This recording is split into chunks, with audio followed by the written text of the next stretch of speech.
போது வளைந்து கொடுக்காத மரங்கள் வேரோடு சாஞ்சிடும். ஆனா மூங்கில் மாதிரி வளையும் தன்மை கொண்ட மரங்கள் புயல்ல அசைந்தாண்டி அடுத்த நாள் தென்றல அனுபவிக்கும். சூழ்நிலைக்கு ஏற்ற மாதிரி வளைந்து கொடுக்கறது நம்ம வாழ்க்கை பயணத்துக்கு நிறைய அனுபவங்களை கொடுக்கும். மூங்கில் போல சோதனைகளை சமாளிச்சு வாழ்க்கைய சென்றலா ரசிக்க மனதோடு பேசலாம் வாங்க. தொடர்புக்கு 0443602994 0443042777. இன்னைக்கு நம்ம நிகழ்ச்சிக்கு மனநல மருத்துவர் கார்த்திகேயன் மற்றும் மனநல ஆலோசகர் ஜெயசுதா வந்திருக்காங்க. ரொம்ப சந்தோஷம் டாக்டர், இன்னைக்கு நீங்க இந்த நிகழ்ச்சிக்கு வந்தது. இன்னைக்கு டாக்டர், பல பேருக்கு பாத்தீங்கன்னா தாழ்வு மனப்பான்மை ரொம்ப அதிகமா இருக்கு. அவங்களுக்குள்ள நிறைய திறமைகள் இருந்தாலும் ஏதாவது ஒரு காரியம் பண்ணும்போது இது நம்மளால முடியுமா அப்படிங்கிற சந்தேகம் அவங்களுக்கு இருக்கு. எல்லாருமே பண்றாங்க, ஆனா நம்மளால பண்ண முடியல அப்படிங்கிற தாழ்வு மனப்பான்மையும் இருக்கு. இது ஏற்படுறதுக்கு என்ன காரணம்? இதுல இருந்து அவங்க எப்படி வெளியில வரணும்? ஒண்ணு, இந்த தாழ்வு மனப்பான்மை அப்படின்றது சின்ன வயசுலயோ இல்ல முன்னாடியோ ஏற்பட்ட நெகட்டிவான ஒரு ஈவெண்ட், அது ஒரு காரணமா இருக்கலாம். ஃபார் எக்ஸாம்பிள், சின்ன வயசுல அவங்க ஒரு முயற்சி பண்ணிருக்கலாம், அந்த முயற்சி அது பலிக்காம போயிருக்கலாம்.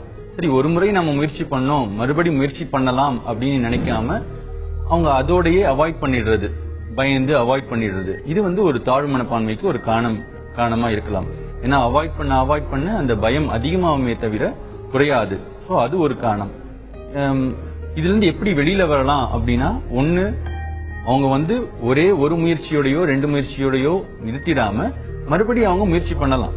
ஏன்னா இப்ப சில சேயிங்ஸ்ல எல்லாம் இருக்கிற மாதிரி ஒருத்தர் தோல்வி அடைகிறது தோல்வி கிடையாது, முயற்சி அடையாம இருக்கிறது தான் நிஜமான தோல்வி. அதனால எவ்வளவு முறை திரும்ப திரும்ப அவங்க பண்ணினா கண்டிப்பா அது சக்சஸ் ஆகும்.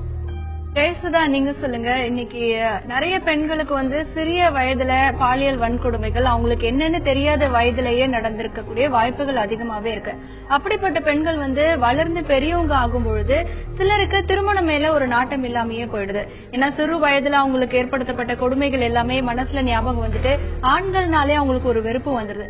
அப்படிப்பட்டவங்களுக்கு என்ன மாதிரியான கவுன்சிலிங் எல்லாம் கொடுக்கணும்? எப்படி அவங்கள அதுல இருந்து வெளியில கொண்டு வர? செக்ஷுவல் அபியூஸ்ங்கிறது இந்த முக்கியமா அந்த சின்ன வயசுல எல்கேஜில இருந்து நடக்குது. இப்ப கூட நாங்க ஒரு கேஸ் பார்த்திருக்கோம். அந்த செக்ஷுவல் அபியூஸ்ங்கிறது அந்த ஏஜ் நபர்கள் மேல அவங்களுக்கு வெறுப்பு வர்றதுக்கு ஜாஸ்தியா இருக்கு. ஃபார் எக்ஸாம்பிள், இப்ப பார்த்திருக்கோம், ஒரு 9 வயசு சிறுமி ஒரு வயசான அவங்க வீட்டுல இருக்கிற ஒரு கிராண்ட் பேரண்ட்ஸே அபியூஸ் பண்ணாருங்கிறதுனால அவங்களுக்கு பெரியவங்களை பார்த்தா ஓடி ஒளியிற மாதிரியான ஒரு குணம் வளர்ந்துருது. இதை நம்ம அவங்களோட உட்காந்து பேசி, இது ஒரு ஆக்சிடென்ட் உங்களுக்கு ஒரு லைஃப்ல நடந்திருக்கு, சோ அது ஈஸியா எடுத்தோடனே ஃபர்ஸ்ட் செஷனே நம்ம கிட்ட ஓபன் அப் பண்ண மாட்டாங்க. அதுக்கு சில ஒரு 2-3 சிட்டிங் தேவைப்படும். நல்ல ரேப்போ எஸ்டாப்ளிஷ் பண்ணும், அவங்களுக்கு இவங்க கிட்ட பேசலாங்கிற ஒரு எண்ணம் வர வைக்கிறதுக்கே கொஞ்சம் 2-3 செஷன்ஸ் ஆகும். இப்போ நம்ம கிட்ட நேயர் இருக்காங்க, அவங்க கிட்ட நம்ம முதல்ல பேசலாம். இப்ப நெல்லையில இருந்து சங்கர நாராயணன் நம்ம இணைப்புல இருக்காங்க. சங்கர நாராயணன், சொல்லுங்க, இன்னைக்கு இந்த நிகழ்ச்சியில என்ன பகிர்ந்துக்க போறீங்க? வணக்கம். சொல்லுங்க சங்கர நாராயணன். வணக்கம். வணக்கம், சொல்லுங்க. எனக்கு எதை எடுத்தாலும் பயமா இருக்கு. சரிங்க, எந்தெந்த விஷயத்துக்குலாம் உங்க பயம் ரொம்ப அதிகமா இருக்கு? யாரும் பக்கத்துல இறந்துட்டா நமக்கும் இறந்துருமோன்னு ஒரு பயமா இருக்கு. ஹலோ, தொடர்ந்து பேசுங்க சங்கர நாராயணன். பக்கத்துல யாரும் இறந்துட்டா நமக்கு இறந்துரும் போல ஒரு பயமா இருக்கு. பஸ்ல போறதுக்கு பயமா இருக்கு, எங்கேயும் போறதுக்கு, வெளியே தனியா எங்கேயும் போறதுக்கு பயமா இருக்கு. எத்தனை வருஷமா இந்த பயம் உங்ககிட்டயே இருக்கு சங்கர நாராயணன்? ஒரு 8 வருஷமா இருக்கு. மாத்திரை சார்ந்த சைக்காலஜிஸ்ட் காட்டு பெரிய ஆகுது, மறுபடியும் இதாகுது. காரணம் என்ன? மாத்திரை சரியா சாப்பிடணுமா இல்ல வேற ஏதாவது உடம்பு பழக்க மாத்திரமா என்ன? எத்தனை வருஷமா மாத்திரை எடுத்துட்டு இருக்கீங்க சங்கர நாராயணன்? இப்போ ஒரு 2 வருஷம் வருது. கண்டிப்பா நம்ம இதை பத்தி டாக்டர் கிட்ட கேட்கலாம். டாக்டர், இதுக்கு என்ன பண்ணணும்? திரு சங்கர நாராயணன் அவர் சொன்ன மாதிரி மனப்பதட்டம் ரொம்ப காமனான ஒரு விஷயம். நம்ம இங்கிலீஷ்ல ஆங்ஸைட்டி டிசார்டர் அப்படின்னு சொல்றோம். மனப்பதட்டம் என்ன சொல்றது, ஒரு 5ல் ஒருத்தர், 100 பேர் எடுத்துக்கிட்டோம்னா 20 பேர், அந்த அளவுல மனப்பதட்டம் ரொம்ப காமனான விஷயம். ஆனா எல்லாருக்குமே அது ரொம்ப சிவியரா இருக்கிறது இல்ல. இதுலயே தீவிரமா இருக்கிறவங்க அவங்களுக்கு மாத்திரைகள் தேவைப்படுது. அவர் ஆல்ரெடி எடுத்திருக்காரு, ஆனால் அவர் எவ்வளவு நாள் எடுத்தாரு, இது ஆங்ஸைட்டி டிசார்டர்ஸ்லயே என்ன வகையான ஒரு தொந்தரவு, அந்த மாதிரி விவரங்கள் நமக்கு தெரியல. அவர் பார்த்த மருத்துவரையே மறுபடி அணுகி மருந்துகள் மூலமாகவும் மருந்து இல்லாம வேற கவுன்சிலிங், சைக்கோதெரபி அந்த மாதிரியான முறைகள் மூலமாகவும் கண்டிப்பா அதுல இருந்து தீர்வு பெறலாம். சோ அவருடைய டாக்டரை பார்த்து இந்த விஷயங்கள் எல்லாம் டிஸ்கஸ் பண்ணாலே ஒரு தெளிவு பிறக்கும். சங்கரன் நாராயணன், இப்ப டாக்டர் சொன்ன மாதிரி நீங்க ஏற்கனவே ஒரு டாக்டரை பாத்திருப்பீங்க, அவர்கிட்ட இருந்து மாத்திரை எல்லாமே நீங்க பரிந்துரை பண்ணி அதை சாப்பிட்டு இருப்பீங்க. தொடர்ந்து அவர்கிட்ட டிஸ்கஸ் பண்ணுங்க, அவர் பரிந்துரைக்கக்கூடிய சிகிச்சைகள், மாத்திரைகள் எல்லாம் எடுத்துக்கோங்க. நிச்சயமா இந்த பிரச்சனையில இருந்து நீங்க வெளிவரலாம். ஜெயசுதா, இப்போ நீங்க சொல்லுங்க. இப்போ இவர் லாஸ்ட் காலர் சொன்ன மாதிரி நிறைய பேருக்கு இந்த பயம், பதட்டம் எல்லாமே இருக்கு. ஒரு தன்னம்பிக்கையை ஊட்டுற விதமா ஒரு சிலர் வார்த்தைகளை சொல்லும் பொழுது சில நல்ல விஷயங்களை அவங்க பண்றாங்க, இல்ல தனிமையில விடும் பொழுது இவங்களுக்கான பயமும் ரொம்ப அதிகமாகுது. சோ அவங்க என்ன மாதிரியான பயிற்சிகள் எல்லாம் எடுக்கணும்? எனக்கு வந்து எண்ணங்கள்ல தான் எனக்கு ப்ராப்ளம் இருக்கு. இப்போ வந்து எனக்கு ஒரு டெத்துனாவே பயம், பக்கத்து வீட்டுல ஒரு டெத்து நடந்தா கூட எனக்கு பயமா இருக்கு அப்படின்னு சொல்றாங்க. பயம் ஏன் வரும் அப்படின்னீங்கன்னா, இது வந்து அவங்களுக்கு இதே மாதிரி நடந்துருமோ அப்படிங்கிற ஒரு எண்ணம் தான் வந்து இந்த பயத்துக்கு வந்து அவங்கள வந்து லீட் பண்ணுது. ஸோ வந்து பயம்னா எனக்கும் இந்த மாதிரி ஆயிடுமோ, நான் இறந்து போயிருவேனா, இல்ல என்ன சுத்தி இருக்கிறவங்க இறந்து போயிட்டா இப்படி ஆயிடும் அப்படி ஆயிடும், என் பசங்க என்ன ஆவாங்க. ஸோ இந்த எண்ணங்கள் வந்து எதிர்மறையான எண்ணங்கள் தான் வந்து அவங்களுக்குள்ள ஒரு பயத்தை வந்து உண்டாக்குது. ஸோ இந்த பயத்துல இருந்து எப்படி வெளியில வரலாம் அப்படின்னாக்க, அதுக்கு வந்து சில டெக்னிக்ஸ் இருக்கு. ஸோ எண்ணத்தை வந்து எப்படி நம்ம டைல்யூட் பண்றது, எப்படி அதை முறியடிக்கிறதுங்கிறதுக்கு சில ஸ்கில்ஸ் இருக்கு. அதை கத்துக்கிட்டாங்கன்னா அதுல இருந்து ஈஸியா வெளியில வந்துடலாம். இப்ப இவரு சொல்றது வந்து பல வருஷங்களா இருக்கு, ஒரு 6 to 7 வருஷம் இருக்குங்கிறதுனால நீங்க பயப்படாதீங்க, சரியாயிடும், பாசிட்டிவா நினைச்சுக்கோங்க, இந்த பயத்தை தவிர்த்துடுங்க, நீங்க அந்த மாதிரி நினைக்காதீங்கன்னா இது சால்வ் பண்ண போறது இல்ல. இவங்களுக்கு மருந்துகளும் தேவை, இதோட கொஞ்சம் கவுன்சிலிங், இந்த எண்ணத்தை எப்படி நம்ம மாத்தி யோசிக்கலாம் அப்படிங்கிற ஒரு ஸ்கில்ஸ் இவங்க வளர்த்துக்கிட்டாங்கன்னா இதுல இருந்து இவங்க ஈஸியா வெளியிடுவாங்க. இப்ப அடுத்ததா சென்னையில இருந்து ராமராஜ் நம்ம இணைப்புல இருக்காரு. ராமராஜ் வணக்கம். இன்னைக்கு இந்த நிகழ்ச்சியில என்ன பகிர்ந்துக்க போறீங்க? வணக்கம் மேடம். இந்த பையன் ஸ்கூலுக்கு போக முடியாது. சரிங்க. இந்த பையன் ஸ்கூலுக்கு போகல. ஓகே, என்ன பிரச்சனை, என்ன சொல்றாங்க உங்க பையன்? 9th படிக்கான், அவன் தாத்தா பாட்டி வீட்டுல வளர்ந்தான். சரி. அதனால ஒழுங்கா ஒரு நாளைக்கு போனானா 4 நாளைக்கு ஸ்கூலுக்கு போக முடியும். ஓகே, உங்க பையனுக்கு வேற ஏதாவது பிரச்சனை இருக்கா? நீங்க அவங்க கிட்ட பேசி தெரிஞ்சிருக்கீங்களா, இல்ல அவங்களுடைய ஆசிரியர்கள் கிட்ட எல்லாம் போய் பேசிருக்கீங்களா? ஏதாவது ஸ்கூல்ல பிரச்சனை? பேசிருக்கோம்.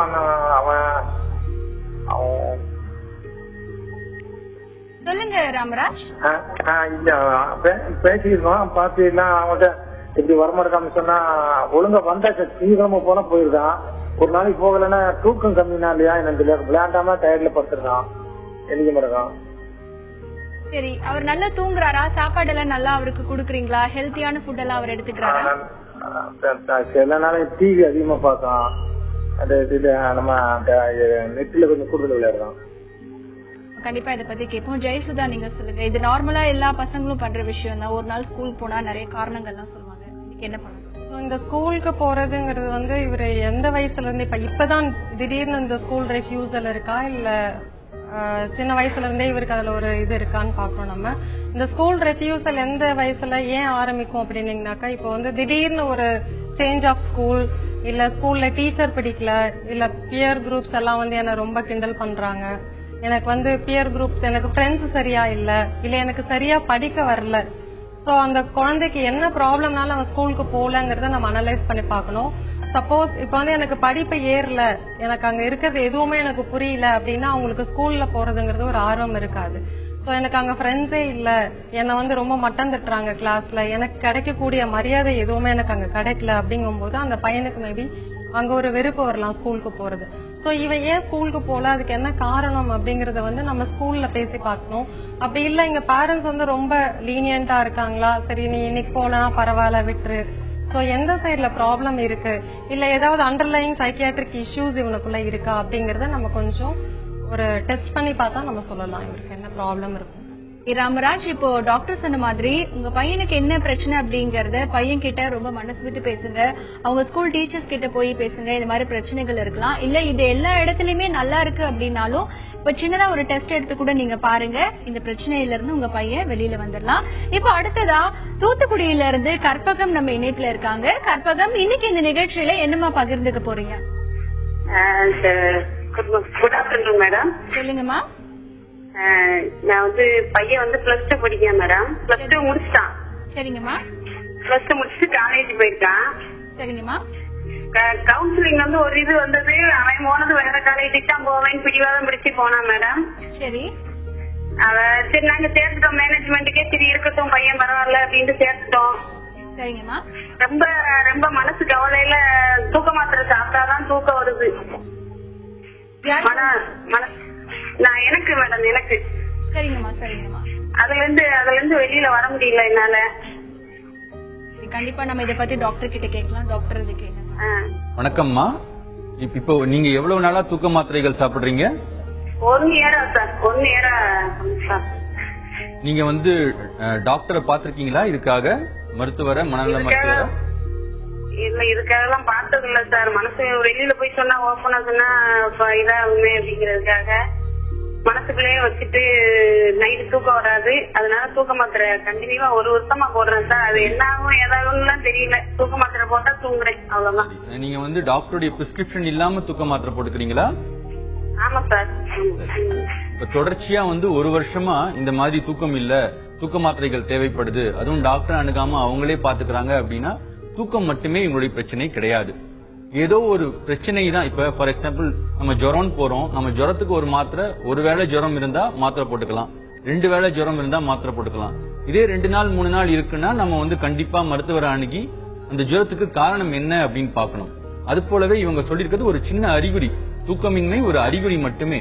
தூக்கமின்மைக்கு பல காரணங்கள் இருக்கலாம். இப்ப அவங்களுடைய கேஸ்ல, இவங்களுடைய கேஸ்ல வந்து அவங்க தன்னுடைய பையனுடைய படிப்புல ஏற்பட்ட ஒரு மாற்றம், நல்லா படிக்கிறாரோ இல்ல அவரால் படிக்க முடியலையோ இல்ல அவருக்கு விரும்பின கோர்ஸ் ஏதோ ஒண்ணு, அது ஒரு அழுத்தம், ஒரு ஸ்ட்ரெஸ், அதை தொடர்ந்து இவங்களுக்கு இந்த மாதிரி இருந்திருக்கு அப்படின்னா இதுக்கு மனச்சோர்வோ இல்ல வேற ஏதாவது ஒரு பிரச்சனை ஒரு காரணமா அப்படின்னு பாக்கணும்.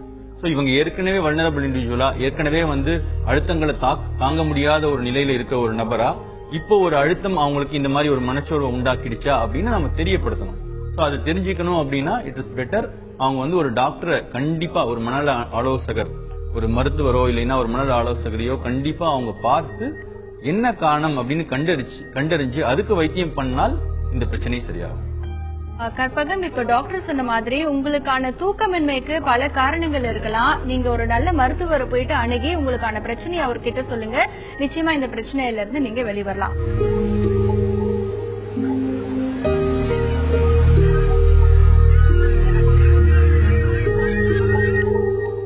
நெடுந்தூர ரயில் பயணத்துல நம்மள பலர் தூங்கிக்கிட்டே பயணிச்சிருப்போம், பாட்டு கேட்டுக்கிட்டே பயணிச்சிருப்போம், வேடிக்கை பார்த்துக்கிட்டே பயணிச்சிருப்போம். ரயில் பயணம் மாதிரி தாங்க வாழ்க்கையும் பயணம் ஒன்றுதான். வாழும் விதங்கள் தான் மாறுபடும். வாழ்க்கை பயணத்துல சரியான விதத்துல பயணிக்க மனதோடு பேசலாம் வாங்க. தொடர்புக்கு 0443606342 0443427777. இப்ப அடுத்ததா நெல்லையில இருந்து சிவகாமி நம்ம இணைப்புல இருக்காங்க. வணக்கம் சிவகாமி, இன்னைக்கு இந்த நிகழ்ச்சியில என்னமா பகிர்ந்துக்க போறீங்க? ஹலோ, டாக்டர்கிட்ட பேசலாமா? கண்டிப்பா பேசலாமா, சொல்லுங்கம்மா. சார், எனக்கு வந்து ஆன்சைட்டி டிசார்டர் பிரச்சனைக்கு வந்து ஒரு 6 years நான் வந்து டேப்லெட் எடுத்துட்டு இருக்கேன், சைக்கியாட்ரிஸ்ட் டேப்லெட். எனக்கு என்ன டவுட்னா சார், இந்த டேப்லெட் வந்து பாக்சிடப் எடுத்துட்டு இருக்கேன், பாக்சிடப், குளோனோசெபாம் அண்ட் ப்ரோபனால் எடுத்துக்கிட்டு இருக்கேன். இது சாப்பிடும்போது நல்லா இருக்கு. ஒரு 6 years வந்து எனக்கு எந்த பிரச்சனையும் இல்லை. இல்லைன்னா ஒரே பால்பிட்டேஷன் அப்படி இருந்துட்டு இருந்துச்சு. எடுத்துட்டு இருக்கும்போது நல்லா இருக்கு. பட் அவங்க டாக்டரே குறைச்சு கொண்டு வந்து ஸ்டாப் பண்ற டைப்ல வந்து ஒரு 1 month நல்லா இருந்துட்டு திரும்ப ஸ்டார்ட் ஆயிருது.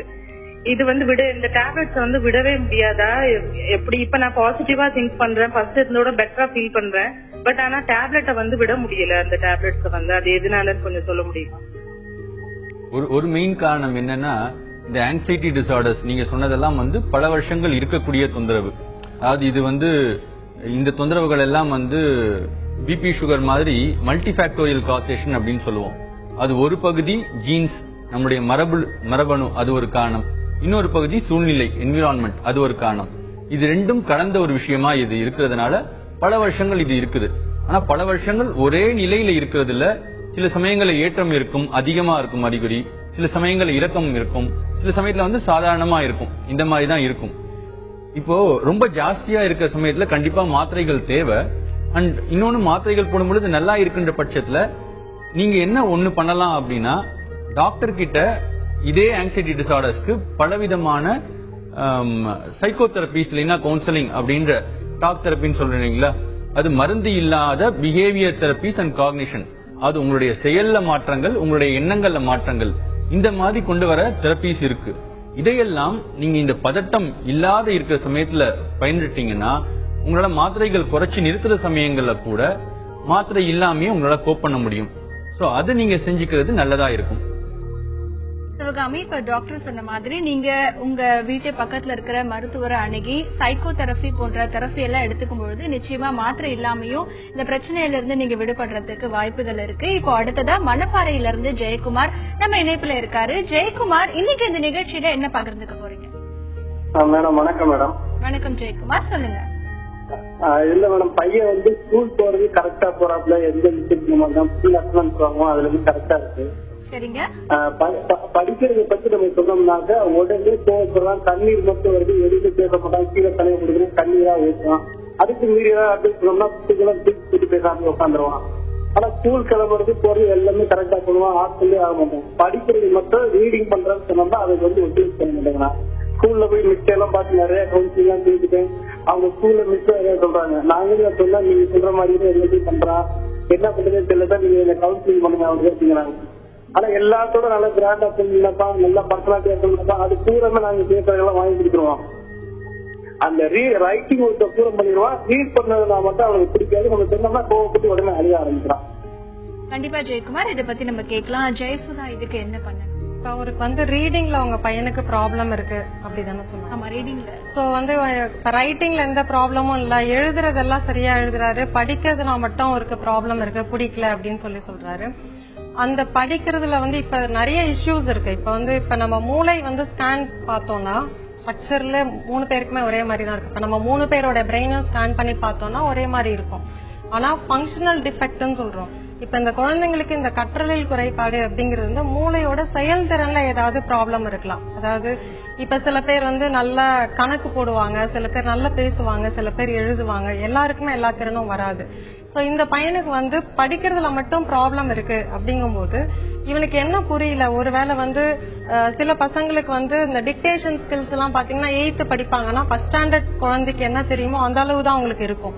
ஏன்னா ரீடிங்ல ப்ராப்ளம்னா அவனுக்கு அந்த எழுத்த வாசிக்கிறதுல ப்ராப்ளமா இல்லைன்னா புரிதல்ல ப்ராப்ளமா, காம்ப்ரஹென்ஷன். இப்ப 4 வரி படிச்சா அது அழகா படிச்சிருவாங்க, பட் அதுல என்ன சொல்லிருக்காங்கிறதுல அவங்களுக்கு காம்ப்ரஹென்ஷன்ல ப்ராப்ளம் இருக்கும். சோ இதுல வந்து ரீடிங் ஸ்கில்ஸ்ல அவருக்கு ஏதோ ஒரு இடத்துல பிரச்சனை இருக்கு. சோ அது என்ன அப்படிங்கறது நம்ம ஒரு ஐக்யூ டெஸ்ட் அது பாத்தீங்கன்னா அந்த குழந்தைக்கு இது வந்து ஃபங்க்ஷனல் டெபிசிட்னு சொல்லுவோம். எந்த ஸ்கில் அவனுக்கு கம்மியா இருக்கு, ஏன் புரியல அப்படிங்கிற ஒரு விஷயத்த நம்ம அனலைஸ் பண்ணிட்டு அதுக்கு ஒரு சில ட்ரீட்மெண்ட்ஸ் நம்ம கொடுத்தோம்னா, ஒரு தெரப்பி ஸ்பெஷல் எஜுகேஷன் சொல்றாங்க, அதை கொடுத்தோம்னா அவங்க வந்து சீக்கிரமா அதுல இருந்து சரியா வந்துடலாம். ஜெயக்குமார், இப்போ டாக்டர் சொல்றதை நீங்க கேட்டிருப்பீங்க. உங்க பையனுக்கு ரீடிங் ஸ்கில் குறைவா இருக்கிறதுக்கு வாய்ப்புகள் அதிகமா இருக்கு. அங்க இருக்கிற மருத்துவரை அணுகி நிச்சயமா இதுக்கு ஒரு சரியான ட்ரீட்மெண்ட் எடுத்தீங்கன்னா இந்த பிரச்சனையில இருந்து விடுபடுவதற்கான வாய்ப்புகள் நிறைய இருக்கு. டாக்டர், இப்போ நிறைய பேர் வந்துட்டு பண்ணக்கூடிய தப்பு அப்படின்னு பார்த்தா, இப்ப தங்களுக்கு ஏதாச்சும் ஒரு நோய் வந்துடுச்சு அப்படின்னா மருத்துவரை அணுகி ஒரு மாத்திரை வாங்குறாங்க. ஆனா அது குறிப்பிட்ட காலகட்டத்துக்கு அப்புறம் திரும்பியும் அதே ஒரு வலி வரும்போது இவங்களாவே மெடிக்கல்ஸ்க்கு போயிட்டு அந்த மாத்திரையெல்லாம் வாங்கி சாப்பிடுறாங்க. இப்ப இதுக்கு முன்னாடி பேசின காலர் கூட டாக்டர் கிட்டே போகாம தூக்க மாத்திரையை சாப்பிட்டதா சொல்றாங்க. சோ இதெல்லாம் பண்ணலாமா? இது சரியா? இந்த மாதிரி பண்றது எந்த மாதிரியான பின் விளைவுகளை ஏற்படுத்தும்? இது வந்து கண்டிப்பா தவறு. ஏன் அப்படின்னா வந்து இப்போ நீங்க ஒரு வலி சொன்னீங்க, உதாரணமா ஒரு வலி, முதுகு வலி வந்திருக்கு. அந்த முதுகு வலிய அவங்க டாக்டர் கிட்ட போய் பார்த்தாங்க அப்படின்னா டாக்டர் வந்து செக் பண்ணி பார்க்க போறாங்க. அந்த முதுகு வலிக்கு என்ன காரணம் அப்படின்றத பார்க்க போறாங்க. பார்த்துட்டு இது சிக்னிபிகண்டா ஏதாவது இருக்குதா, முக்கியமா ஏதாவது செய்ய வேண்டி இருக்குதான்னு பார்த்துட்டு அப்படி இல்ல அப்படின்ற பட்சத்துல அவங்க மாத்திரை கொடுக்கறாங்க. அதுவும் வந்து ஒரு குறிப்பிட்ட காலத்துக்கு மட்டும்தான் கொடுக்கறாங்க. அந்த மாத்திரையுடைய எஃபெக்ட், சைடு எஃபெக்ட் பத்தி எல்லாம் வந்து அவங்க படிச்சிருக்காங்க, they are an expert. அதனால அவங்க தேவையான நேரம் கொடுக்கறாங்க. இதை வந்து அப்படியே தொடர்றதோ இல்லைன்னா பின்னால இன்னொரு வலி வரும் பொழுது அதே மாத்திரைகள் எடுத்துக்கிறதோ கண்டிப்பா வந்து சரியான முறை இல்லை. ஏன் அப்படின்னா அடுத்த முறை இந்த வலி வர்றது வந்து என்ன காரணம் அப்படின்றது அவங்க தெரியாது. அது வந்து வேற ஒரு சீரியஸான ஒரு காரணமா இருக்கலாம். இருக்குமா இல்லையான்றதை வந்து டாக்டரால தான் கண்டறிய முடியுமே தவிர ஒரு பேஷண்டா நபரா அவங்களாலேயே வந்து கண்டறிய முடியாது. சோ இப்ப ஒரு முக்கியமான ஒரு அறிகுறி வருது, அது வந்து உள்ள இருக்கிற ஒரு நோய்க்கான அறிகுறி அப்படின்னா இவங்க தானா அந்த அறிகுறியை மட்டும் சரி பண்ணிக்கிறது அந்த நோயை வந்து நம்ம மிஸ் பண்றதுக்கான வாய்ப்பா அமைஞ்சிடுது. இப்ப இவங்க கூட நீங்க சொன்னீங்க இல்லையா, முன்னாடி ஒரு காலர் பேசினாங்க, அவங்க 1 வருஷமா எடுத்துட்டு இருக்காங்க. அப்படி இல்லாம அவங்க வந்து கொஞ்ச நாள் அப்படி எடுத்திருந்தாங்கன்னா கூட அது வந்து பலன் ஆக்சுவலா இருக்காது. அவங்க வந்து தூக்கத்தை மட்டும் சரி பண்ணிருப்பாங்களே தவிர அந்த மனச்சோர்வோ என்ன பிரச்சனையோ அதை வந்து நம்ம மிஸ் பண்ணிட வாய்ப்பு இருக்கு. அடுத்ததா காலர் நம்ம லைன்ல இருக்காங்க. சென்னையில இருந்து சாரதா இருக்காங்க. சாரதாமா வணக்கம். இன்னைக்கு இந்த நிகழ்ச்சியில என்னமா பகிர்ந்துக்க போறீங்க? மேடம், என் பொண்ணு வந்து 4th படிக்கிறா. சரிங்கம்மா. அவளுக்கு ஞாபக சக்தியே இல்லன்னு சொல்றா. எனக்கு ரொம்ப மனசு கஷ்டமாவே இருக்கு மேடம். எத்தனை மாசமா இந்த பிரச்சனை இருக்குன்னு அவங்க சொல்றாங்கம்மா? அவ எல்கேஜி யூகேஜி எல்லாம் கொஞ்சம் மீடியமா தான் வந்தா. ஃபர்ஸ்ட் ஸ்டாண்டர்ட்ல இருந்தே அத ஸ்பெஷல் கிளாஸ் போடுறாங்க. அப்படி இருந்தும் எனக்கு மத்ததுல எல்லாம் ஆர்வமா இருக்கா, படிப்புல மட்டும் ஆர்வம் இருக்கவே மாட்டேங்குது. சரிங்கம்மா, கண்டிப்பா நம்ம கேட்கலாம். ஜெயசுதா, உங்களுக்கு இப்ப இந்த குழந்தைக்கு வந்து நீங்க ஐக்யூ அசஸ்மெண்ட் பண்ணி பாருங்க. அதாவது இந்த குழந்தையோட அறிவுத்திறன் எப்படி இருக்கு அப்படின்னு சொல்லிட்டு நம்ம டெஸ்ட் பண்ணி பார்க்கலாம். இவங்களோட இன்டெலிஜென்ஸ் நார்மலா தான் இருக்கு அப்படின்னாக்க இவங்களுக்கு வந்து எந்த விஷயம் நான் முன்ன சொன்ன மாதிரி இவங்களுக்கு எங்க டிஃபிகல்ட்டி இருக்கு, எழுதுறது இல்லையா இல்ல படிக்கிறது இல்லையா, இதுல எங்க கோளாறு இருக்குங்கிறத நம்ம கண்டுபிடிக்கலாம். அதாவது இவங்களோட ஐக்யூ இன்டெலிஜென்ஸ் கரெக்டா தான் இருக்கு. இன்டெலிஜென்ஸ் கரெக்டா இருந்து இவங்களுக்கு படிப்பு ஏறல, மெமரி கம்மியா இருக்கு அப்படின்னா இதுல வந்து நிறைய விஷயங்கள் இருக்கு. அதாவது விஷுவ மோட்டார் ஸ்கில்ஸ் அப்படின்னு ஒண்ணு சொல்லுவோம். அதாவது நம்ம பார்த்ததை மோட்டோரிக்கலா கன்வெர்ட் பண்றதுல ப்ராப்ளம்ஸ் இருக்கும். அடுத்தது இதுல சரியா இருக்கான்னு பாக்கணும். இன்னொன்னு பைன் மோட்டார் ஸ்கில்ஸ் சொல்லுவோம். அதாவது நுணுக்கமான சில வேலைகள் பண்றதுல மேபி உங்களுக்கு ப்ராப்ளம்ஸ் இருக்கலாம். இல்ல விஷுவல் மெமரி, பார்த்ததை ரொம்ப நேரம் நம்மளால வந்து மெமரியில வச்சுக்கிறதுல ப்ராப்ளம் இருக்கலாம். ஆடிட்டரி மெமரி, ஃபார் எக்ஸாம்பிள் இப்ப வந்து ஒரு 3வது லெசன்ல 10வது பேஜ், அதாவது 3rd லெசன்ல ஒரு 5வது பேராகிராஃப்ல 3rd லைன் படி அப்படின்னு சொன்னோம்னா இது முழுமையா அவங்களால வந்து நினைவுல வச்சு பண்ண முடியாது. ஏதர் ஃபர்ஸ்ட் சொன்னது பண்ணுவாங்க, இல்லைன்னா லாஸ்ட் சொன்னது பண்ணுவாங்க. சோ இந்த குழந்தைக்கு எந்த இடத்துல ப்ராப்ளம் இருக்கு, சோ வந்து மெமரி விஷுவல் மெமரியா இல்ல பார்த்ததை கன்வெர்ட் பண்ணி எழுதுறதுல ப்ராப்ளமா இல்ல திரும்பி சொல்றதுல ப்ராப்ளமா, சோ இது எந்த ஏரியால ப்ராப்ளம், ஐக்யூ சரியா இருந்தா இது வந்து லேர்னிங் டிஃபிகல்ட்டி அப்படின்னு சொல்லுவோம். இல்ல ஐக்யூவே கம்மியா தான் இருக்கு அப்படின்னா இவங்க வேற ஒரு போர்டு அப்படி மாத்தி இன்னும் கொஞ்சம் படிப்பை எளிமையா இந்த பொண்ணுக்கு எப்படி சொல்லி கொடுக்கலாம் அப்படிங்கிற ஒரு ஸ்கூல்ல பார்த்து சேர்த்தாங்கன்னா அந்த பொண்ணுக்கு ஸ்கூல் ரெஃப்யூசல் இல்லாம கண்டிப்பா நல்லா படிப்பாங்க. சாரதாமா, இப்ப டாக்டர் சொன்ன மாதிரி உங்க பகுதியில இருக்கிற ஒரு மனநல மருத்துவர்கிட்ட உங்க பொண்ணை கூட்டிட்டு போங்க. என்ன ஸ்கில்ல குறைபாடு இருக்கு அப்படின்னு மருத்துவர் கண்டுபிடிச்சு சொல்லுவாங்க. அதுக்கான சிகிச்சை எடுத்துக்கும் பொழுது நிச்சயமா இந்த பிரச்சனையில இருந்து நீங்க வெளிப்படலாம். அடுத்ததா திண்டுக்கல்ல இருந்து சாந்தி நம்ம இணைப்புல இருக்காங்க. சாந்தி, இன்னைக்கு இந்த நிகழ்ச்சியில என்னமா பகிர்ந்துக்க போறீங்க?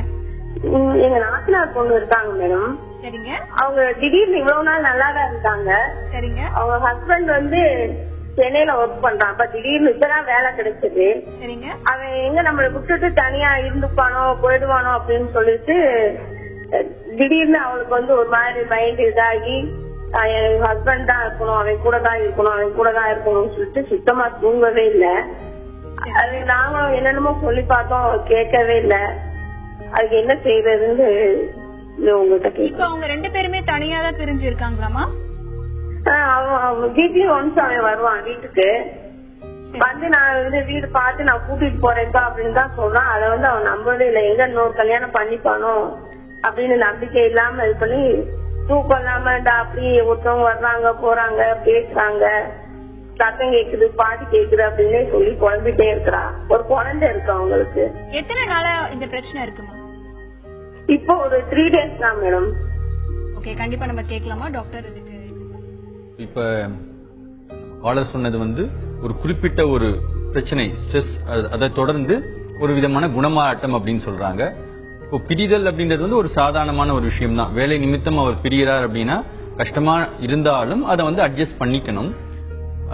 இந்த சூழ்நிலையில அவங்களுக்கு ஒரு 3 நாட்களா மட்டும் வெறும் ஒரு கவலை, ஒரு அழுகை, நார்மலா நம்ம என்னெல்லாம் எதிர்பார்ப்போமோ அதெல்லாம் மட்டும் இல்லாம ரொம்பவே தூக்கம் குறைவாகும். ஒரு கற்பனையா ஏதோ குரல்கள் கேட்கிற மாதிரியோ இல்லைன்னா வந்து ஒரு சத்தம் கேட்கிற மாதிரியும், ஒரு தவறான நம்பிக்கை மாதிரி, ஒரு சந்தேகம் மாதிரி, எங்க தன்னுடைய கணவர் தன்னை விட்டு பிரிஞ்சிடுவாரோ அப்படின்ற மாதிரியான யோசனைகள்லாம் இருக்கதா சொல்றாங்க. இது வந்து கண்டிப்பா வந்து ஒரு டாக்டரை பார்த்து என்னன்னு டீட்டெயிலா பார்த்து அதுக்கான தேவையான சிகிச்சை செய்ய வேண்டிய ஒரு விஷயம். கண்டிப்பா அவங்க டாக்டரை பார்த்தாங்கன்னா இது சரி பண்ணிக்கலாம். சாந்திமா, இப்ப டாக்டர் சொன்ன மாதிரி இப்ப அவங்கள ஒரு டாக்டர் கிட்ட கூட்டிட்டு போங்க. இது நிச்சயமா டாக்டரை பார்த்து சிகிச்சை எடுத்தா இந்த பிரச்சனையில இருந்து வெளியில வந்துடலாம்.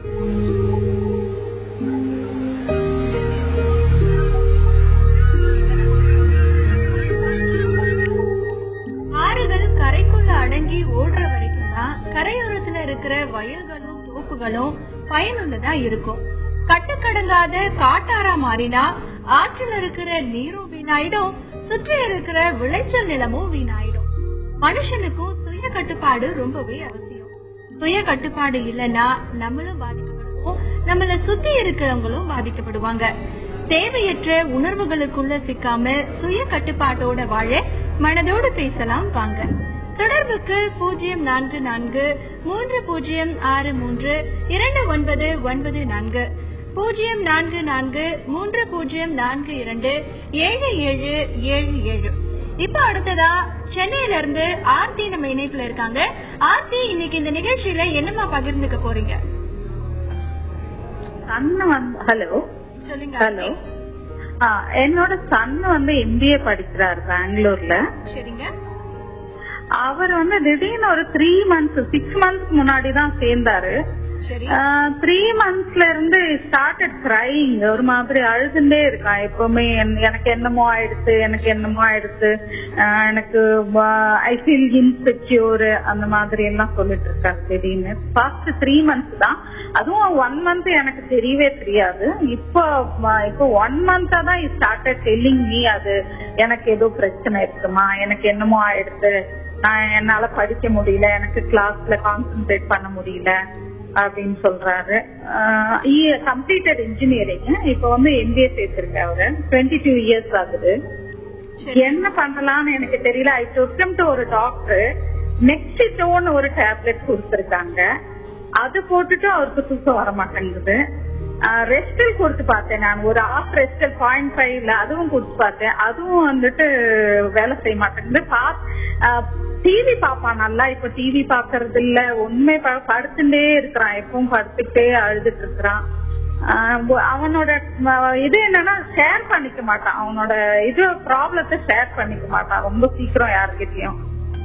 அதுவும் இல்லாம நானும் ஹஸ்பண்டும் பிரிஞ்சிருக்கோம் பாஸ்ட் 15 years. என்னோட கண்ட்ரோல்ல தான் இருக்காரு என்னோட சன்னு. அப்பா கிட்ட போயிட்டு வருவான், அவரு வந்து ஏதோ சொல்றாரு, அவரு ஏதோ பண்றாருன்னு எனக்கு ஒரு டவுட் இருக்கு. பிகாஸ் அதனாலதான் அவன் இந்த மாதிரி எஃபெக்ட் ஆகுறானோன்னு எனக்கு ஒரு டவுட் இருக்கு. Could you tell me like what I can do for this? கண்டிப்பா கேட்கலாமா டாக்டர், இதுக்கு என்ன பண்ணணும் டாக்டர்? அவங்க சொன்ன அறிகுறிகள் எல்லாம் வந்து டிப்ரெஷன், அதாவது மனச்சோர்வுக்கான அறிகுறி. ரொம்ப கவலையான உணர்வு, அழுகை, கிரைங் ஸ்பெல்ஸ், தூக்கமின்மை, அது மாதிரியே வந்து ஒரு ஆர்வமின்மை, ஒரு எனர்ஜி இல்லாம எப்பவுமே படுத்துட்டு இருக்கிற மாதிரி. இந்த அறிகுறிகள் எல்லாமே வந்து டிப்ரெஷன், மனச்சோர்வுக்கான அறிகுறிகள். சோ இதுக்கான என்ன காரணம் அப்படின்றது வந்து நம்ம தெரியாது. இப்ப நீங்க நினைக்கிற மாதிரி அவர் எதுவும் சொல்லி கொடுக்கறாரா, இல்லைன்னா இப்ப புதுசா அவர் இன்ஜினியரிங் முடிச்ச சென்னையில முடிச்ச அவர் வேற ஒரு ஊருக்கு MBAக்காக போயிருக்கார். இந்த இடமாற்றம், ஒரு புது கோர்ஸ், புது பிளேஸ், அங்க வந்து ஒரு புது நண்பர்கள் வட்டம், உங்ககிட்ட இருந்து பிரிதல், இது எல்லாம் சேர்ந்து ஒரு காரணமா அப்படின்றது நமக்கு தெரியாது. ஆனால் இந்த டிப்ரெஷனை வந்து நம்ம கண்டிப்பா சரி பண்ணலாம். நீங்க ஆல்ரெடி அதுக்கான ஸ்டெப்ஸ் எடுத்திருக்கீங்க. நீங்க போய் ஒரு டாக்டரை பார்த்திருக்கீங்க. டாக்டர் வந்து உங்களுக்கு நெக்ஸிட்டோன்னு ஒரு மாத்திரை கொடுத்திருக்காங்க. அந்த நெக்ஸிட்டோன்ற மாத்திரை வந்து ஒரு ஆன்டி டிப்ரெசன்ட், அதாவது மனச்சோர்வுல இருந்து ஒருத்தரை வெளியில கொண்டு வரதுக்கான மாத்திரை. அதுலயே வந்து தூக்கம் வரும் அப்படின்னு நம்ம சொல்ல முடியாது. சோ நீங்க டாக்டர் கிட்ட டிஸ்கஸ் பண்ணி தனியா தூக்கத்துக்குன்னு ஒரு மாத்திரை தேவையா அப்படின்றதையும் நீங்க டிஸ்கஸ் பண்ணிக்கலாம். தேவைப்பட்டால் அப்படி ஒரு மாத்திரை வாங்கிக்கலாம். கூட இந்த மாத்திரை அவருடைய உடல் எப்படி டாலரேட் பண்ணுதோ அதுக்கு ஏற்றாற் போல இந்த மாத்திரை எவ்வளவு அதிகம் தேவையோ அந்த அளவுக்கு ரைஸ் பண்ணி அந்த மாத்திரையை தொடர்ந்து அதே சமயத்துல வேற பிஹேவியர் கவுன்சிலிங் இல்லைன்னா வந்து என்ன சொல்றது வேற சைக்கோதெரபிஸ் அதையும் செஞ்சால் கண்டிப்பா உங்க சன் இந்த பிரச்சனையிலிருந்து விடுபடுவார். ஆர்த்தி, இப்ப டாக்டர் சொன்ன மெத்தட்ஸ் எல்லாம் நீங்க ஃபாலோ பண்ணுங்க. பிஹேவியர் கவுன்சிலிங், இன்னும் நிறைய ட்ரீட்மெண்ட்ஸ் எல்லாம் நீங்க எடுத்து பாருங்க. நிச்சயமா இந்த பிரச்சனையில இருந்து நீங்க விடுபடலாம். ஜெயசுதா, இப்போ இன்னைக்கு வந்து நிறைய டீனேஜ் பசங்க எல்லாம் பாத்தீங்கன்னா, அதாவது டிபெண்டன்ட் ஆனே வளர்ந்தவங்க தனியா எந்த ஒரு விஷயமும் செய்யறதுக்கு வந்துட்டு ரொம்ப பயப்படுவாங்க. யாராவது ஒரு கூட ஒருத்தர் இருந்துட்டே இருக்கணும் அப்படிங்கிற ஒரு தாட் அவங்களுக்கு இருக்கும். சோ தனியா இருட்டுல இருந்தா பயப்படுறது, இல்ல வேற ஏதாவது விஷயம் பண்ணும்போது இல்ல நீங்களும் கூட வாங்க அப்படின்னு சொல்றது. சோ இதுல இருந்து எப்படி அந்த மாதிரி குழந்தைங்களா வெளியில கொண்டு வரலாம்? இந்த விஷயம் வந்து டிபெண்டா இருக்கிறதுங்கிறது வந்து எல்லா டீனேஜ் பசங்களும் இல்ல. இப்ப டீனேஜர்ஸ் எல்லாருமே பாத்தீங்கன்னா ஃப்ரெண்ட்ஸோட அதிகம் இருக்கிறதுக்கு தான் வந்து விருப்பப்படுவாங்க. சிலர் தான் வந்து ரொம்ப டிபெண்டா இருப்பாங்க, அதாவது எனக்கு பயமா இருக்கு கூடவே இருக்கணும் அப்படின்னு சொல்லிட்டு. இதுக்கு வந்து கண்டிப்பா அவங்களுடைய அந்த சைல்ட்ஹுட் ப்ராட்டப், அந்த அவங்கள சுத்தி நடக்கிற ஒரு சூழ்நிலை ஒரு முக்கியமான ஒரு பங்கு வகிக்குது. இங்க போகாத, இங்க போனா இதாயிடும் அதாயிடும். மேபி சின்ன வயசுல இருந்தே அவங்க வந்து ஓவர் ப்ரொடெக்டடா வளர்த்திருந்தாங்கன்னா இந்த மாதிரியான டீனேஜ்ல அவங்களுக்கு ஒரு பயம் வரும். என்னால எதுவும் முடியாது, ஐ நீட் சம் ஹெல்ப் அப்படிங்கிற ஒரு குணம் அவங்களுக்குள்ள வளர்ந்துகிட்டு இருக்கும். இதுக்கு முக்கியமா அவங்களுடைய சூழ்நிலை ஒரு காரணமா இருக்கு. சின்ன வயசுல இருந்தே எல்லாத்தையும் இப்ப இந்த 4-5 ஸ்டெப்ஸ் ஏறணும் அப்படிங்கும் போது இல்ல ஏறாத விழுந்துருவ அப்படின்னு சின்ன வயசுல இருந்தே அந்த பையனை எதையுமே ஒரு எக்ஸ்பீரியன்ஸ் பண்ணாம வளர்க்கிற குழந்தைகள் இந்த மாதிரி ஓவர் டிபெண்டன்ட் ஆகிறதுக்கு வாய்ப்பு இருக்கு. இப்ப அடுத்ததா திருச்சியில இருந்து மேரி நம்ம இணைப்புல இருக்காங்க. மேரி சொல்லுங்கம்மா, இன்னைக்கு இந்த நிகழ்ச்சியில என்னமா பகிர்ந்துக்க போறீங்க? திருச்சியில இருந்து மேரி பேசுறேன் மேடம். சொல்லுங்க மேடம். சரி, எங்க பையனும் எங்க மருமகளும், பையன் ஈரோடுல வேலை பாக்குறான் மேடம். சரிங்கம்மா. பொண்ணு வந்து பாண்டிச்சேரியில வேலை பாக்குது. சரிங்கம்மா. அவங்க 2 பேருக்கும் ஒரு அண்டர்ஸ்டாண்டிங்கே இல்ல. எது எடுத்தாலும் சந்தேகப்படுறா. எதுவும் வந்து அவன்கிட்ட எதுவும் வந்து பகிர்ந்து பேச மாட்டேன்றா. சாப்பிட்டீங்களான்னு கூட கேட்க மாட்டேன்றா. எதனால அந்த மாதிரி இருக்கான்றது தெரியல. ஆனா அவ சம்பாதிக்கிறா. சம்பாதிக்கிறதா அவன் கேட்டுட்டு இருக்கான். ஆனா அவ வந்து குடுக்க மாட்டேன்றா. அவங்க வீட்டுல அவங்க சைட்ல அவங்க அப்பா அம்மா சைட்ல வந்து குடுக்காதன்னு வேற சொல்லி வச்சிருக்காங்க. ஆனா இவனுக்கு என்ன ப்ராப்ளம்ன்றது தெரியல. இவன் வந்து எதுவும் வந்து வெளிப்படையா சொல்ல மாட்டேன்றான். திருமணமாயி எவ்வளவு வருஷம் ஆயிருக்குமா அவங்க 2 பேருக்கும்? 3 வருஷமா புள்ள தனியாவே இருக்கான் மேடம். அந்த தனியா இருக்கிறதே அவனுக்கு ஒரு டிப்ரெஷன் மாதிரி ஆயிடுச்சு. ஓகேமா, கண்டிப்பா நம்ம இத பத்தி டாக்டர் தெரியாம நான் கண்டிப்பா என்ன செய்யறதுன்னு தெரியாம நான் வந்து இத முடிச்சிட்டு இருக்கேன். இதை எப்படி சால்வ் பண்றதுன்னு எனக்கு தெரியல. அவங்களுக்குள்ள அண்டர்ஸ்டாண்டிங் ஏற்படுறதுக்கு ஏதாவது சொல்யூஷன் எனக்கு கொடுங்க. குழந்தை வேற இருக்கு, 10 மாசம் ஆகுது. கண்டிப்பாமா நம்ம இத பத்தி டாக்டர் கிட்ட கேட்கலாம். டாக்டர் இதுக்கு என்ன பண்ணணும்? ஒண்ணு வந்து அவங்க வந்து திருமணமாகி 3 வருஷம் தான் ஆகுது அப்படின்னு சொல்றாங்க. 3 வருஷத்துக்குள்ள முழுசா அண்டர்ஸ்டாண்டிங் வருமா அப்படின்றது ஒரு கேள்விக்குறிதான். 2 பேருக்குள்ள அண்டர்ஸ்டாண்டிங் வர்றதுக்கு சில மாசங்கள் போதுமா இருக்கலாம், இல்லைன்னா பல வருஷங்கள் கூட ஆகலாம். அதனால அது ஒண்ணு. இன்னொரு விஷயம், அவங்க இந்த 3 வருஷமாவே அவங்க தனித்தனியா தான் இருக்காங்க அப்படின்ற பட்சத்துல எவ்வளவு தூரம் அது வந்து அண்டர்ஸ்டாண்டிங் உருவாகிறதுக்கு ஹெல்ப் பண்ணுது அப்படின்னு நமக்கு தெரியாது. சோ அவங்க பல காரணங்களுக்காக அவங்க தனித்து இருக்கலாம். ஃபார் எக்ஸாம்பிள் மணி, பைனான்சஸ், அந்த காரணத்துக்காக அவங்க தனித்து இருக்கலாம். ஆனா அதே தனித்திருத்தல் வந்து அவங்களுக்குள்ள ஒரு நல்ல புரிதல் வரத தடுக்க வாய்ப்பு இருக்கு. என்னதான் போன் அது இதுன்னு நிறைய கேட்ஜெட்ஸ் எல்லாம் வந்து இப்ப உலகமே ஒரு சின்ன உருண்டையா மாறிடுச்சுன்னா கூட இன்டிமசி, பிசிக்கல் இன்டிமசியா இருக்கட்டும், இமோஷனல் இன்டிமசியா இருக்கட்டும், அது உருவாகிறதுக்கு கண்டிப்பா பக்கத்துல இருக்கிறது ஒரு அவசியமா ஏற்படுது. சோ அவங்க மற்ற விஷயங்கள் ப்ரையாரிட்டியை குறைச்சிட்டு அவங்க ஒரே இடத்துல சேர்ந்து வேலைக்கு பார்க்க முடியுமா அப்படின்றத ஒரு பண்ணலாம். அது வந்து ஒரு ஃபர்ஸ்ட் ஸ்டெப். அந்த ஸ்டெப் எடுத்ததுக்கு அப்புறமா அவங்க வந்து புரிதல் எவ்வளவு தூரம் முன்னேறுது இல்லைன்றத நம்ம பார்க்கலாம். ஓகே மேரி, இப்ப டாக்டர் சொன்ன மாதிரி இப்ப திருமணம் ஆகி உங்களுக்கு 3 வருஷம் தான் இருக்கு அப்படின்னு சொல்றீங்க. அவங்க 2 பேரும் ஒரே ஊர்ல இருந்து வேலைக்கு போற மாதிரி ஏற்பாடுகள் ஏதாவது செஞ்சு பாருங்க. அதுக்கப்புறமா இந்த மாதிரி இருந்தது அப்படின்னா நம்ம பின்னாடி பாத்துக்கலாம். இப்ப அடுத்ததா தூத்துக்குடியில இருந்து மொய்தீன் நம்ம இணைப்புல இருக்காரு. வணக்கம் மொய்தீன், இன்னைக்கு இந்த நிகழ்ச்சியில என்ன பகிர்ந்துக்க போறீங்க? வணக்கம் மேடம். சொல்லுங்க மொய்தீன். எனக்கு 2 பசங்க இருக்காங்க மேடம். சரிங்க. மூத்தவன் வந்து 8ஆம் கிளாஸ் படிக்கிறான், இளையவன் வந்து 6ஆம் கிளாஸ் படிக்கிறான். சரிங்க. இதுல இந்த மூத்தவன் பையன் என்ன கேட்டீங்கன்னா, இப்ப சமீப கொஞ்ச காலத்துல சாமத்துல ஒரு 12 மணி 11:30 இருந்து 12 மணி அந்த டைம்ல வந்து எந்திரிச்சிடறான். சரிங்க.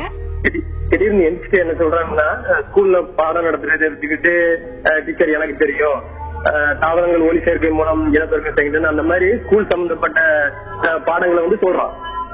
சரிங்க. சொல்லிட்டு என்ன பண்றான்னா, நம்ம உடனே அவனை உஷார் பண்ணோம்னா அதனால படுத்துறான், திருப்பி எந்திக்க மாட்டேன்றான். இது வந்து நான் ஸ்கூல்ல படிக்கிறதுனால வந்து அவனுக்கு ஏதாவது ஞாபகமா இருக்கும் அப்படின்னு சொல்லிட்டு கொஞ்சம் அசால்ட்டா இருந்துட்டேன். சரிங்க. இப்போ என்னன்னு கேட்டீங்கன்னா, இப்ப தொடர்ந்து அதை பண்ண ஆரம்பிக்கிறான். இப்ப பாத்தீங்கன்னா சார், ஒரு 2 நாளைக்கு முன்னாடி நைட்டு கரெக்டா ஒரு 11:30 மணிக்கு எந்திரிச்சான். எந்திரிச்சு வீட்டுக்குள்ள போயிட்டு ஸ்கூல் பேக் அப்படியே தூக்கிட்டு வந்து ஹால்ல வச்சு ஸ்கூல் பேக் திறந்து ஒரு 2 நோட்டை மட்டும் எடுத்து வெளியே வச்சு அப்படியே பண்றான். சரிங்க. இது இந்த மாதிரி எனக்கு என்ன மேடம், எத்தனை நாளா இந்த பிரச்சனை உங்க பையனுக்கு இருக்கு மொய்தீன்? இந்த பிரச்சனை என்னன்னு கேட்டீங்கன்னா, ஏற்கனவே ஒரு 6 மாசமா இது அப்படியே இருந்துகிட்டே இருக்கு. எப்பமாவது ஒரு தடவை எந்திரிச்சுக்கிட்டு, அதுக்கப்புறம் வாரத்துக்கு 1 ட்ரிப் 2 ட்ரிப் எந்திரிக்கிறா. இப்ப வந்து டெய்லி எந்திரிக்கிறான். ஓகே மொய்தீன், நம்ம இத பத்தி கண்டிப்பா நம்ம கேட்கலாம். ஜெயசுதா இதுக்கு என்ன பண்ணணும்? இப்ப 6 மாசமா இது கண்டினியூஸா இருக்கு அப்படிங்கிறப்ப நீங்க கண்டிப்பா ஒரு மனநல மருத்துவர் இல்ல மனநல ஆலோசகர்கிட்ட நீங்க அணுகணும். இது இவருக்கு எந்த அளவுக்கு ஆழமா உள்ள அந்த விஷயம் பதிஞ்சிருக்கு அப்படிங்கறது அந்த தூக்கத்துல டிஸ்டர்ப் பண்ணி எழுந்திருக்கிறதுங்கிறது இது ஒரு நார்மலான விஷயம். இப்ப திடீர்னு நம்ம கனவுல எழுந்திருச்சு உட்காரோம், பட் இது கனவுன்னு தெரிஞ்ச உடனே தூங்கிடுறோம். இது ஒரு நார்மலான விஷயம். பட் தொடர்ச்சியா இருக்கு, ரெகுலராவே இருக்கு, இப்ப டெய்லியுமே தூங்க மாட்டேங்கிறான் அப்படின்னா நம்ம அவனோட உட்காந்து பேசணும். அதாவது எந்த அளவுக்கு ஆழமா ஒரு பயம் இல்லைன்னா நான் கரெக்டா பெர்ஃபார்ம் பண்ணணும், நாளைக்கு யாரு முன்னாடி அசிங்கப்படக்கூடாது அப்படிங்கிற ஏதோ ஒரு ஆழமான எண்ணம் அவனை தூங்க விடாம இந்த மாதிரி தூக்கத்துல இருந்து அவனை எழுந்திரிச்சு உட்காந்து நான் இப்ப படிக்கணுங்கிற ஒரு எண்ணத்தோட மேபி அவன் படுத்திருக்கலாம்.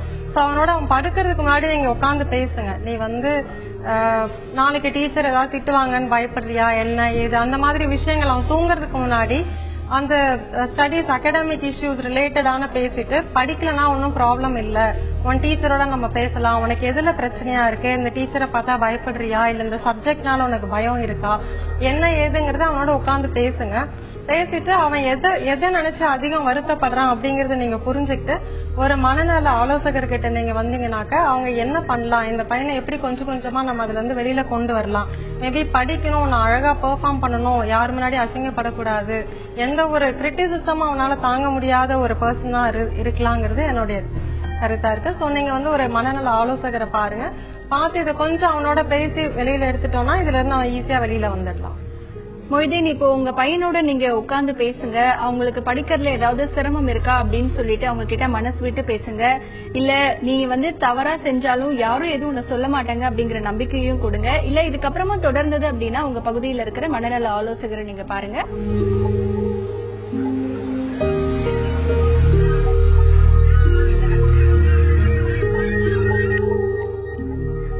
சின்ன குழந்தைங்க பலூன் ஊதுறத நம்ம பார்த்திருப்போம். பலூன் பெருசா இருக்கணும்னு சின்ன பலூனுக்குள்ள அடக்க முடியாத அளவுக்கு காற்ற ஊதி அதை வெடிக்க வச்சிடுவாங்க. அந்த பலூன் மாதிரி தாங்க நம்ம மனசும். அளவுக்கு அதிகமான அழுத்தத்தை கொடுத்தா அது தாங்காது. பகிர்ந்தனால மன உணர்வில் மறைத்து வைத்த அழுத்தத்தை குறைக்க மனதோடு பேசலாம் வாங்க. தொடர்புக்கு 04430632994 04430427777.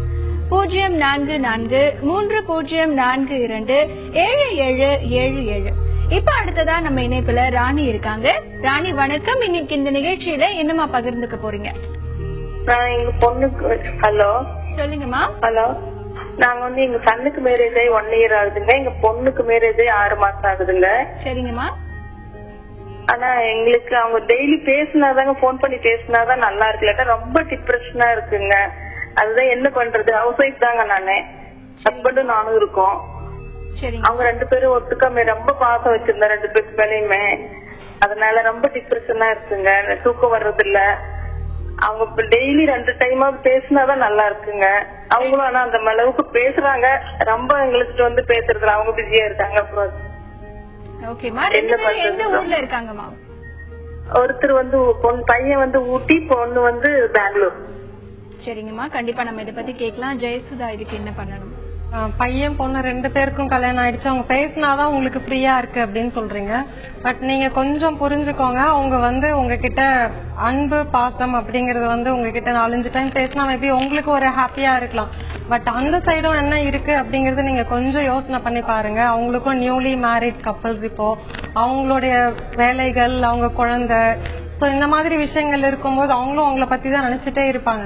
பட் பேசாததுனால எனக்கு என் மேல அன்பு இல்லையோ, மறந்துட்டாங்களோ, அந்த மாதிரி ஒரு விஷயத்துக்குள்ள நீங்க போகாதீங்க.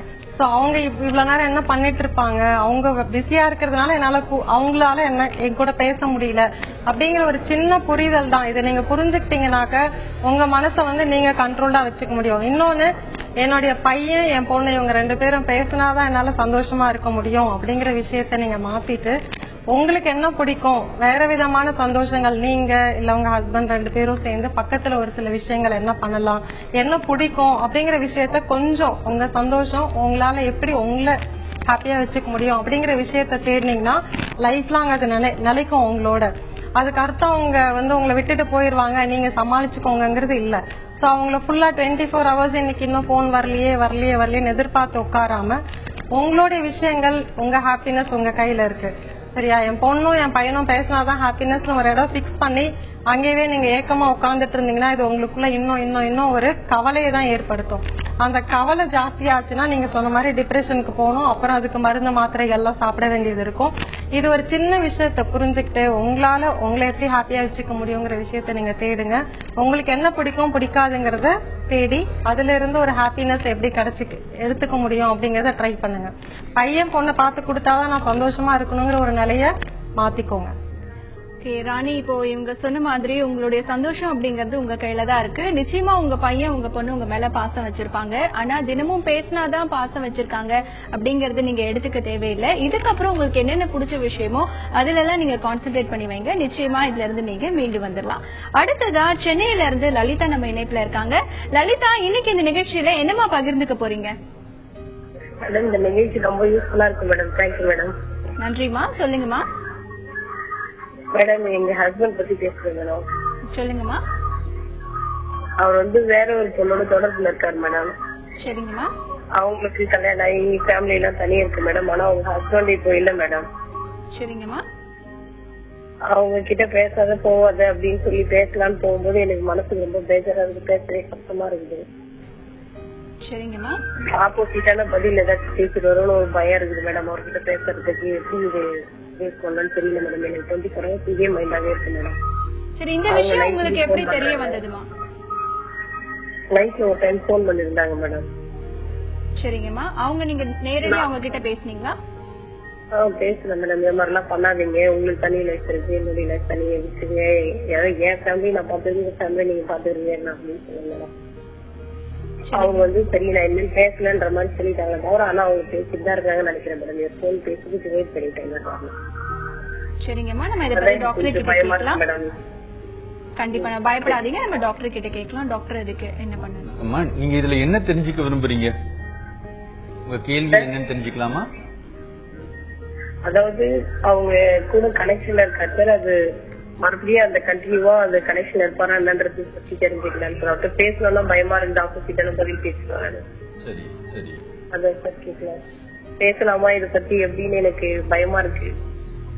இத பத்திய உண்மை உங்களுக்கு தெரிஞ்சது அப்படின்ற பட்சத்துல நீங்க கண்டிப்பா அவர்கிட்ட பேசிதான் ஆகணும்.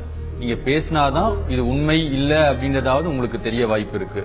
என்ன உங்களுக்கு நீங்களாவே பேசுறது பயமா இருக்கு அப்படின்ற பட்சத்துல உங்க 2 பேருக்கு பொதுவான ஒரு நண்பர்கள், அவங்க உறவினரா இருக்கலாம் இல்ல நண்பரா இருக்கலாம், ஆனா 2 பேருக்கும் பொதுவான யாராவது ஒருத்தரை வச்சுட்டோ இல்ல உங்க பசங்களை வச்சுட்டோ நீங்க இந்த விஷயத்த கண்டிப்பா அவர்கிட்ட பேசணும்.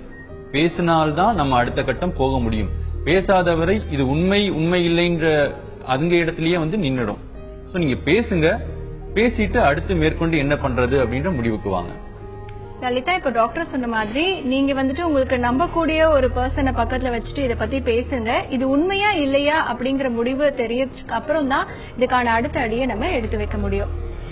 இன்னைக்கு நம்ம மனதோட பேசலாம் நிகழ்ச்சியில நிறைய நேயர்கள் கால் பண்ணாங்க. அவங்களுக்கு நல்ல ஆலோசனைகள் எல்லாமே கொடுத்தீங்க. நன்றி டாக்டர் கார்த்திகேயன், நன்றி ஜெயசுதா. நெடுதூர வாழ்க்கை பயணத்துல நம்ம எடுத்து வைக்கிற ஒவ்வொரு அடியும் நம்ம எடுக்கிற புது முயற்சி மாதிரி. புது முயற்சிக்கு அப்புறம் வாழ்க்கை முன்னுக்கு நகரும்.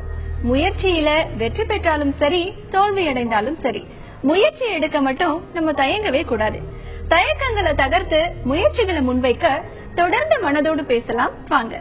மீண்டும் சந்திக்கும் வரை விடை பெறுவது ஹேமா ராகேஷ்.